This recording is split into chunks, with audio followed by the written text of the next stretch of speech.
promised interview time with one of the encyclopedias of the music scene. Again, I'm thrilled. You could slip in during a weekday, make it happen. Make it happen. It's awesome. So obviously, so I know this because we've been friends a long time.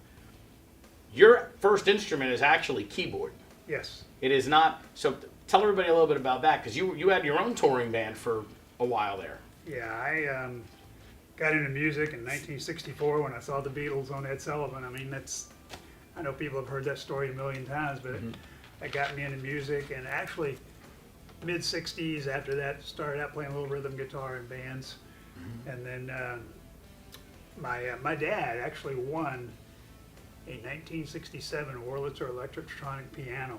Wow! Oh He worked yeah. for Ford Motor Company.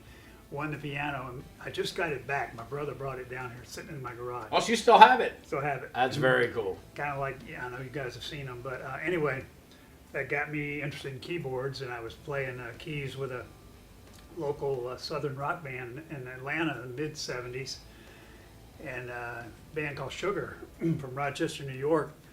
They were touring all over the East Coast. They were playing in Atlanta, and all of a sudden they lost 3 members. So they reached out to myself, our bass player, and our drummer. We merged a southern rock band with a northern theatrical band. Okay. And you talk about an interesting mix. Oh yeah. But we pulled it off, and toured with those guys for 7 years, pretty much nonstop, 52 weeks a year from Canada to Florida. Wow. We had an album out, we had some originals, and we opened for a lot of national acts. So it was quite the experience. And now, so you said you play guitar, you obviously play bass, played the keys. Are you on bass with Sound Theory because it's your favorite, or that's just kind of where you wound up playing? Actually, I ended up, I left out the bass part. I actually played bass in the late 60s with a couple of local bands, and then before I got into the keys, so I left that part out. But I love the bass. It's just, I like laying the bottom end down and letting the other guys do their thing, you know? And Sound Theory, so do you count East Side Rock ESR as kind of the beginning of Sound Theory, or is Sound Theory a standalone? Well, it's interesting. It's kind of a standalone thing where I know myself, Luis, Brooks Torres, and Chris Stamper, we were all playing in ESR, East Side Rock, and I think what happened, I'm trying to think back 8 years ago, East Side Rock was just going to take a break, and so we got word that Rafael was moving over from Puerto Rico, Rafael Rodriguez. I'm sorry, Rafael Martinez. No, Rodriguez. Rodriguez. Got word that he was moving over from Puerto Rico from Luis, so we took a little break there, a couple of months, and then we just decided to start putting a band together, Sound Theory, and your old rock school. Yep. And we rehearsed a couple of months and just started gigging, and still going. We're in our 7th year. I mean, we've had some changes along the way. Raphael left and formed his own band. Yep, the Rundown, which they're going to be playing this weekend in Verona. When he left, we got Hunter Haley for a year. We kind of alternated him with Barfly. We had him for a year, and then we got Andy Simorne, who's been with us. Andy's in his 3rd year. Is he? I was just going to say 2. It's been 3 years, He's in his 3rd year, and we were fortunate to get him. And another guy, he's from Puerto Rico originally, another great singer who played in a lot of bands over there. So it's been a lot of fun, man. We're still going strong. So now, is it 7 years of Sound Theory, not counting the time in East Side Rock? Yes, because 7 East Side years. Rock went on for a while, too. 7 years of Sound Theory. We're in our 7th year now. Now, I know Chris is an original member, and obviously you are. Is Coda original from the beginning? That's what I don't remember. Yeah, he's original Sound So the Theory 3 of you guitarist. have never swapped out? No. Nice. Jeff, we were auditioning guitar players, and we probably auditioned 3 or 4, and as soon as we heard Jeff, we said he's our guy. We call him Mr. Dependable. He's never missed a gig. He was late to rehearsal because he didn't know he had it because he was filing his taxes. Yeah, I wasn't going to say that. Oh, no, I remember. So he's been with you. Chris has been with you now. One of the things I hear all the time, especially from a newer band, is, man, Sound Theory plays everywhere. They're booked all the time. Is there a secret or a tip you want to share with the newer bands on how, they always say it's so hard to talk to the club owners, which is interesting because the club owners always say what a pain in the neck it is to deal with the band. Yeah. And so is there any, for Nikki Boland's new band, and, even Cobalt's a newer band, and anything they should know? I get bands reaching out to me all the time, Dave, and I'll tell you what I tell them. You know, I spent 27 and a half years in sales, and sales is about relationships. You know that. Sure. You at your company. I mean, you got to build relationships with these club owners, and it doesn't happen overnight. I mean, I see so many bands get frustrated because they don't get on the regular circuit overnight. It probably took us, 3 years to really get established on the circuit, and now.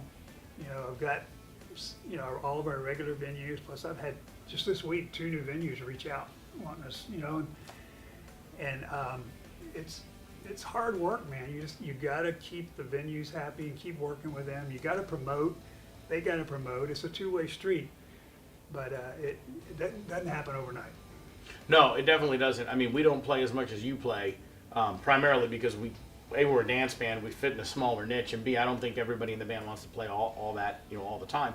But you guys play nonstop. I mean, well, we do 3 weekends a month, and we take 1 weekend a month off, and we just recently decided we're not going to be doing any more Sunday gigs. We just, we're just enjoy 3 weekends is enough, and we enjoy the R&R. But you got to have the family time. I mean, our wives and significant others, you know the drill. They support you, and you got to spend that quality time with them too.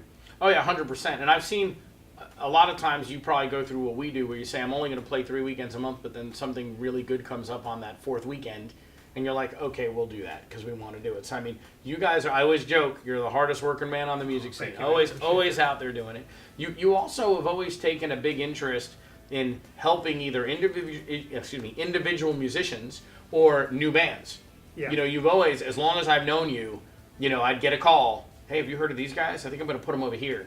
Hey, have you heard of that singer? I'm going to tell him to join this band. Like, what has you so interested in besides your own band? You're very interested in the music scene as a whole. I just love music and as a whole, like you said, and it's like we're so talented. We got so much talent here in Central Florida. It's unbelievable. I mean, when I say Central Florida, I'm talking Volusia County, Sure. Down around the Melbourne area, over toward Lakeland.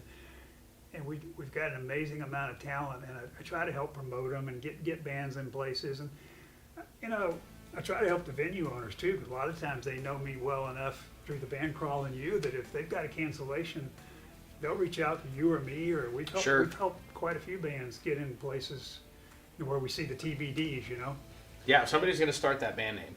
It's a matter of time. But it's just loving music, man. It's in the blood. Well, with you especially, because if you started playing, you said right after you saw the Beatles on Ed Sullivan, and that was 1964. Yeah. So I mean, it's a long time. It's a long time. I did take a 25-year-old break when I came off the road with Sugar in '81. Obviously, I had to cut the hair, get a real job. Oh yeah, sure. So I sold all my stuff, got a job. That was '81, and I went back to school, got my degrees, and I got back into it 2007. One of my old friends in Atlanta said, "Hey man, we're going to have our old band get together and jam over Memorial Day weekend. You want to come up?" And I had not touched a bass guitar in 25 years, so I went out and bought something, and and it's like riding a bike, man. I came back and went up and jammed with them, and we put a band together. So I was flying up there a couple of times a month to rehearse and play with them.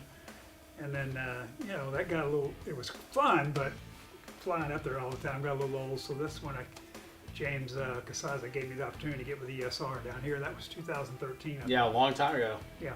Very, very cool. So it's been fun, and still having a blast, man.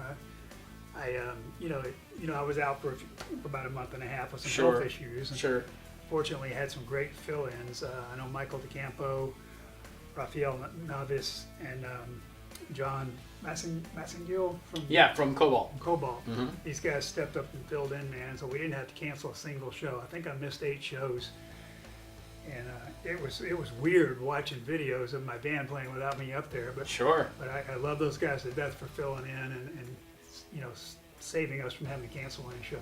Well, we're glad to see you back out there. Thanks, man. I'm feeling good. No, I can tell. You look like you're doing a lot better. I was going to ask you something to skip. Oh, I remember. So you guys play a ton of different stuff too. Like now you've been adding some hair metal. You've got, you do Dio, Rainbow in the Dark. You've got Round and Round. You've got, you've added some of that. You've got this wide mix of music too. how are you picking it? Are people coming to you and saying, I want to hear this? Or are you guys just getting together and saying, I think we should play that? Like, how are we doing it? A little bit of both. Sometimes we'll hear, like, it was so funny, we'd had Round and Round on the, we'd already discussed it as a band, about doing it. And we had it on the schedule ready to learn. And 2 different gigs, people came up to Andy and requested Round and Round. So, we got it and did it last weekend, went over great. And sometimes it's requests from other people, but mostly it's we kick around some ideas and see what we come up with, and we realize, and I'll tell this to new bands, I don't care how good you are, how good your material is, most of the venues around here, you've got to mix up your dance music. If you want to do a few originals, you can do them. Mm-hmm. 99% of the places, and you play a lot of the same places we do, 99% of the places, you've got to play some music that people want to hear. Well, you're not going to get booked if you're not playing what keeps people in the venue. One thing we had to do, we started playing Flagler Tavern last year. We worked for about a year to get in there, and we got I think it was 10 weekends there last year and 10 weekends this year. And right off the bat, we realized we needed to, learn some songs that the kids know. I mean, they know a lot of the classic rock songs, but we had to learn some newer stuff. So we threw together about 5 or 6 songs, and we mix them in with our classic rock, and they go over great. Yeah, every time I've seen you guys, the variety has been good. If you don't like or know the song you're playing now, you'll know the next one. Oh, yeah. It's a good variety, and I think you're seeing more and more bands do the dance music and the newer music mixed into what they have going on. When Midnight Mayhem started, the reason we went into the dance slot is that was really what was open. Yeah. You have Skin Deep and My Gen, and you're not going to take classic rock from those guys. You got, Crash Rocket, Rocket Fly, those guys doing the kind of hardcore rock and 80s rock. You're not going to touch that. Those guys have that cornered. There wasn't anybody doing dance. And so when we started it, not only were we it, but a lot of the clubs were like, what are you doing? Like, we'll give you a shot, but we don't understand. And now you see more and more of the bands are starting to mix that in, because otherwise they lose a certain crowd. Oh, yeah. Because the crowd is shifting a little bit. You're getting some age out on the classic rock music to a degree, and you're getting the new, younger crowd that they want to hear the Bruno Mars and the, and all that and mix it in. Do you have of the new stuff you've added, like for the Flagler Tavern, for example, is there a favorite with the crowd? Seven Nation Army by White Stripes. Yeah. It's like their anthem. I mean, when Chris comes out front to sing that, and I kick it off on the bass, Greg kicks the bass drum in, and I started on the bass, the whole place, they start singing. It's like... Which is awesome, because that's an old song. Yeah, I mean, they all know the words, and like I said earlier, what amazes me is these young kids, because 90% of your crowd at Flagler's kids. Right, yeah. I've come to see you there. And what amazes me is they all know the lyrics to the classic rock songs.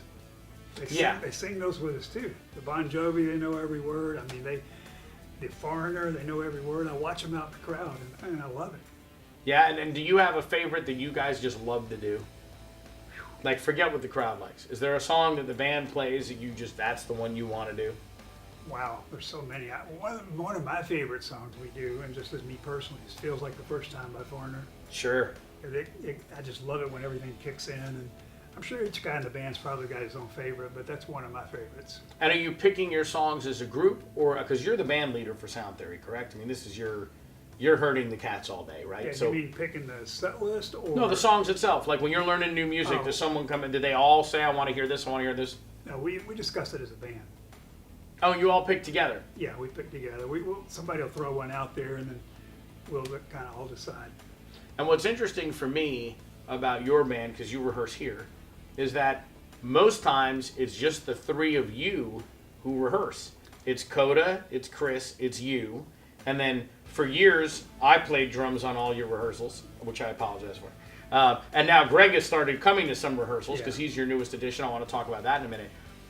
How are you able to keep the whole band solid on the new material when the whole band doesn't rehearse the new material? Like we do it in here, and then the other guys, they just kind of show up and do it. Yeah, well, our singer Andy, his wife's a doctor. Oh yeah, yep. And she has a crazy schedule, and he has to watch their 4-year-old daughter. Sure. So it's hard for him to get here during the week. So basically, we learn a song. You know, if Andy's going to sing it, I say, have it ready. And he sang 95% of the new songs we learn, he sang at some point before. Mm-hmm. So he has those ready to go. And same thing with Greg. He's played a lot of these when you fill in. We want to thank you for no worries. not only letting us rehearse here, but filling in sometimes with us. Of course, too. it's always fun. But you know, for the drummer, there's an ending to learn, and there's a stopping to learn, which Greg is very talented, so he just picks it up. The singer may be a little easier because they don't have to know the music is normally the ending, not the vocal. Yeah. But it's very impressive that Greg and before him Ricky, yeah, you know, these drummers would go into your band, you'd learn the song here, and then you'd just be able to do it live, and I guess just follow along with you on the endings. Yeah. Like I say, Round and Round by Rat. That came off great the other night, both nights at Flagler. Oh, you played it this We weekend? played it both nights and it came off great. I mean, again, I know other bands know this too. You know, it's such a cool feeling when you do a new song live for the first time. Oh, yeah. You always gauge the crowd reaction, but it's such a cool feeling, and felt really good to get that one under the belt. We have a policy, I guess you'd call it, where we learn a song in rehearsal. Sometimes, depending on how complicated it is, we'll do it the next week in rehearsal. And then we put it to play live status, but we call it FUL, which is F up live, because sometimes you just have to do these live to really get them down, yeah. no matter how many times you rehearse them. And so we always get a kick out of playing something new and seeing what the crowd's going to do. And I'm sure you have a similar rule, but for us, it's 3 times, once at each venue. If it doesn't go over, we just cut it, no matter what it was, and we move on. We've had a couple like that we just didn't go over. What we usually do is a new song will go in the last set. Us too. We'll put it towards the end of the night. And then when it makes it up to the first set, we know, hey, this song's a keeper. We do it on the last set in case we don't do it that great. The Same. first Yeah. time we're playing it, in case we're like, oh, never mind, you know, let's play it here so if we make a mistake, there's not as many people to hear it. We'll start it out like mid last set, and then if it goes over good, we'll move out to second set. And when it gets in the first set, look out, baby. Now, you guys are playing a lot of venues, right? So you play, I'm not even going to bother trying to list them all. You play a ton, and they're all over the place. I've seen you in St. Cloud. I've seen you further up north. I've seen you in Central Florida. You mentioned there's some new venues that have hit up the band about maybe coming aboard and doing some stuff next year. What are you looking at adding?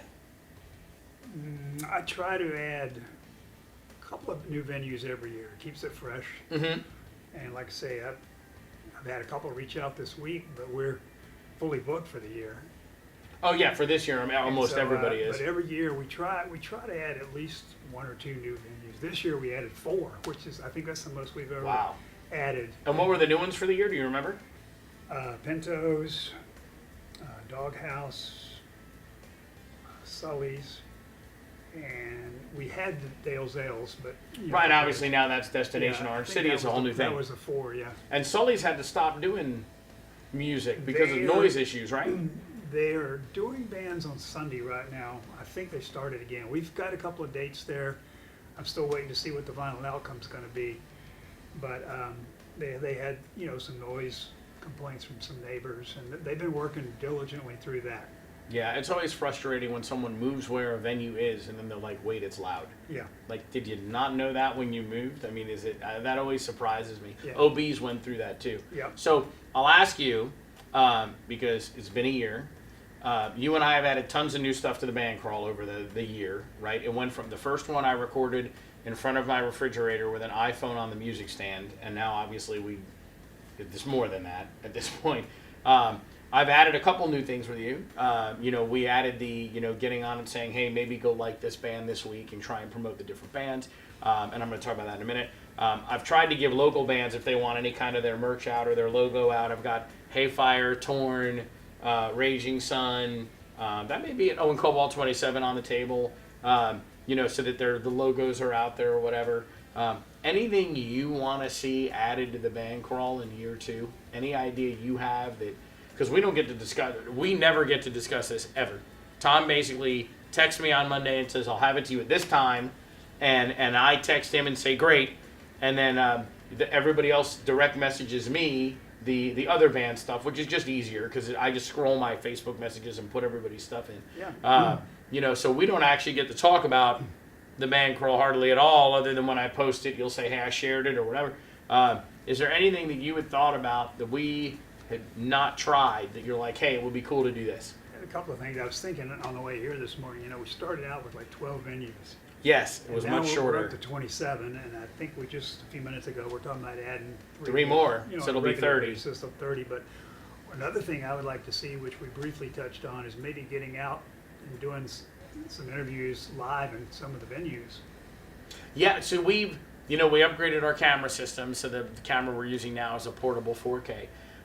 I've talked with John at Dexter's and Morgan at Fredster's and a couple places about, maybe we do the crawl there, Yeah. and we do the interview there, and we just make it a thing. I also thought about, it'd be cool to get one or two of the managers of the the more popular venues on the band crawl to talk about their side of the equation. Yes. John from Dexter's, Deanna from Post Time.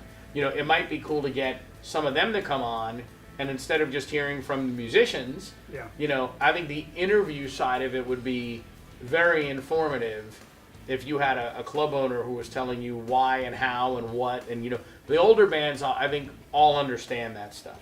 And there's some bands that don't have to understand it. Like Skin Deep's going to fill the house every time. Yeah. Crash Rock is going to fill the house every time. They don't even have to worry about the metrics anymore. But we do. We do for sure. And a lot of the newer bands have to worry about the metrics too. Like that's what I had on tap, was trying to get a venue person to come in here and maybe once a month do that. I like that idea. In fact, that would be great for some of the newer bands to kind of hear what the other side goes through, some of the issues they face too, the venue owners. Yeah, and if you guys have anything, if I got to comment on something that made sense, like, I'm open to anything. If it'll make the show better and or help the band / venues, if you guys have any ideas that you're interested in throwing out there, let us know. We're always trying to make it better, do more with it, include more venues, make it look better, make it sound better, whatever we can do. So if there's something you have in mind, we'd certainly love to hear it. And I should tell you, so the way I do these, I've said this on the show many times, people message me their gigs. And so the night I do the band crawl, I just go through my messages in order, and I add everything in, and when I get to not this week, I'm done. Well, I am so locked into doing that, I didn't put my own gig for this week on the band crawl.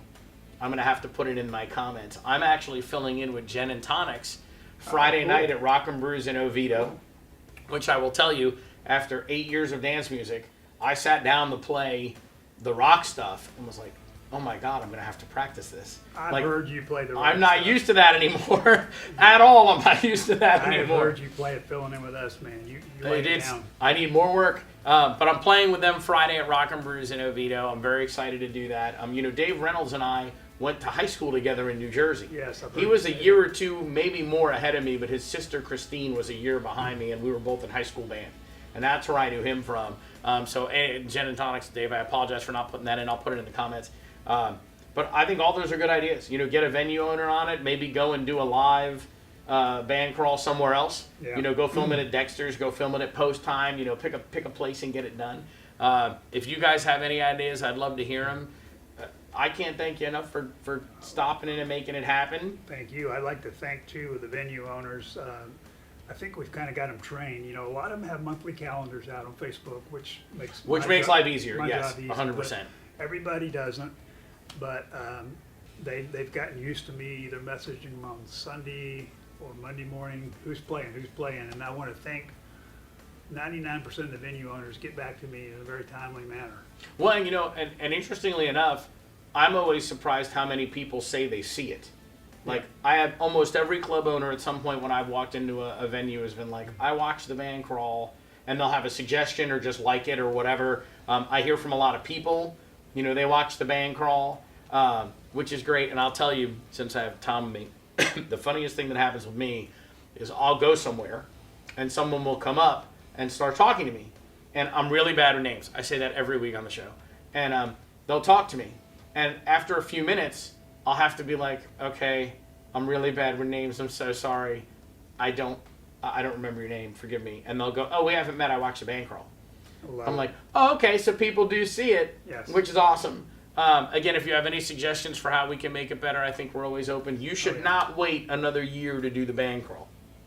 Okay. You should not wait another year. Maybe we'll do a 6 month. Yeah, this needs to be more regular than that. And at some point, we got to get Chris and Coda to come on here and do it for sure. Yeah, we will. And I want to thank you for all, again, for all your help. I'm thrilled to do it. Like I said, when you asked, I was like, oh, but everybody seems to use it, so I'm fine with it. And I enjoy doing it. I appreciate everybody watching. We both do.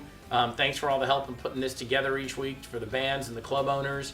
And thanks for watching. We'll see you guys next week on the Band Crawl. And go have a great weekend of live music. We look forward to seeing you.